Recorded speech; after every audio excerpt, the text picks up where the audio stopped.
ہم سفر زندگی مہربان اور خوبصورت لگتی ہے جب ہم سفر خیر خواہ اور احساس کرنے والا ہو۔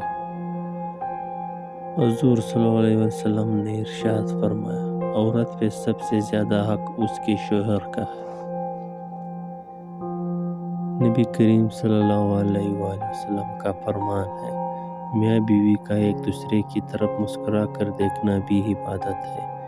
دونوں جب ایک دوسرے کو دیکھ کر مسکراتے ہیں تو فرشتے ان کے اعمال میں ایک ایک نیکی لکھ دیتے ہیں۔ پھر وہ جب ایک دوسرے کے قریب آتے ہیں اور محبت و الفت کی بات کرتے ہیں تو اللہ تعالیٰ ان پر اپنی رحمتیں نازل فرماتا ہے۔ بیوی بھی عجیب ہمدرد ہے، شوہر سے ناراض ہو جائے تو خود بھوکی رہ لیتی ہے لیکن شوہر کو بھوکا نہیں رہنے دیتی۔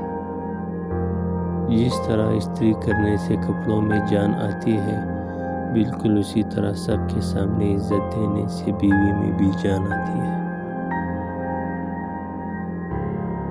اللہ نے عورت کو مرد کی پیشانی سے نہیں بنایا کہ وہ مرد پر حکومت کرے، نہیں اس کے پاؤں سے کہ اس کی غلامی کرے، بلکہ اس کی پسلی سے بنایا تاکہ وہ اس کی دل کے قریب رہے۔